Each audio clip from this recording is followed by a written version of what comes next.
आज हम लोग जिक्र करेंगे एटॉमिक रेडियस फाइंड करने का ट्रिक। जैसे आपको बहुत सारे आयंस दिए रहेंगे, उस आयंस में किसका एटॉमिक रेडियस ज़्यादा होगा, किसका एटॉमिक रेडियस कम होगा। ये सारे आपको इंटरमीडिएट ऑब्जेक्टिव या कॉम्पिटिटिव एग्जाम के ऑब्जेक्टिव में क्वेश्चंस आएंगे। ठीक है, तो उसके लिए सबसे पहले हम लोग निकालेंगे न्यूक्लियर चार्ज।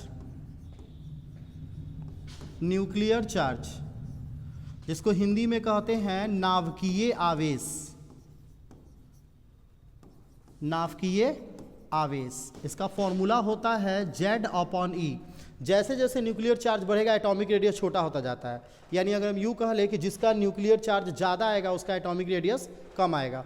अब कुछ आयंस देखते हैं, aluminium ions, magnesium ions, oxygen ions, fluorine ions. ठीक है, आपसे पूछा जाएगा किसका एटॉमिक रेडियस इसमें सबसे ज़्यादा है, तो सीधी बात है न्यूक्लियर चार्ज निकालेंगे। देखते हैं न्यूक्लियर चार्ज Z/E, यानी ये हो जाएगा आपका 13/10 = 1.3। ये हो जाएगा Z/E, दैट मीन्स 12/10 = 1.2।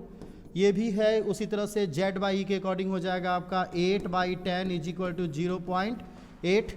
ये हो जाएगा आपका 9/10 = 0.9। ठीक है, तो बताओ तो किसका न्यूक्लियर चार्ज सबसे ज़्यादा आया। एल्युमिनियम का न्यूक्लियर चार्ज सबसे ज़्यादा है, यानी ज़्यादा मतलब एटॉमिक रेडियस कम।